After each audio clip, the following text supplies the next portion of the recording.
ကမ္ဘာအထူးဆန်းဆုံးသောနေရာ၃ခုကျွန်တော်တို့ရဲ့ကမ္ဘာကြီးပေါ်မှာကျွန်တော်တို့မသိသေးတဲ့အရာ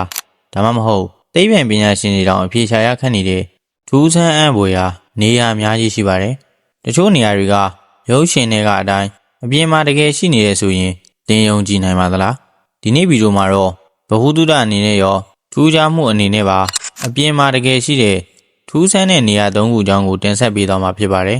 ။ပထမဆုံးတစ်ခုကတော့အန္တာတိကတိုက်ထဲမှာရှိတဲ့သွေးရည်တကုံပါပဲ။ရေခဲပြင်ဖြူဖြူကြားထဲကနေသွေးရောင်လိုနီးရဲနေတဲ့ရေတွေစီးကြနေတာဟာတကယ်ကိုကြောက်မက်ဖွယ်ရာကောင်းတယ်လို့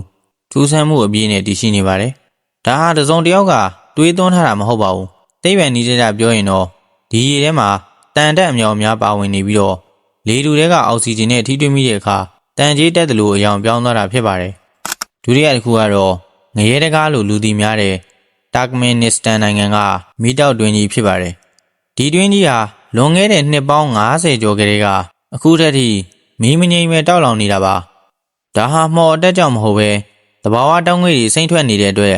လူတွေကစမ်းတက်ပြီးမီးရှို့ကြည့်ရကနေတခါမှမီးမငြိမ်တော့ပဲရှိနေရတာပဲဖြစ်ပါတယ်။နောက်ဆုံးတစ်ခုကတော့အမေရိကန်နိုင်ငံက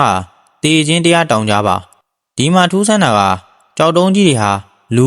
ဒါမှမဟုတ်တလိษံတွေမတွန်းပဲနဲ့သူ့လိုရွေလျားနေတာဖြစ်ပါတယ်။ကြောက်တုံးတွေနောက်မှာသူတို့ရွေလျားခဲ့တဲ့လမ်းကြောင်းအတိုင်းကိုလည်းအထင်ရှားမြင်နိုင်ပါတယ်။ဒါဟာလေပြင်းတိုက်ခိုက်မှုနဲ့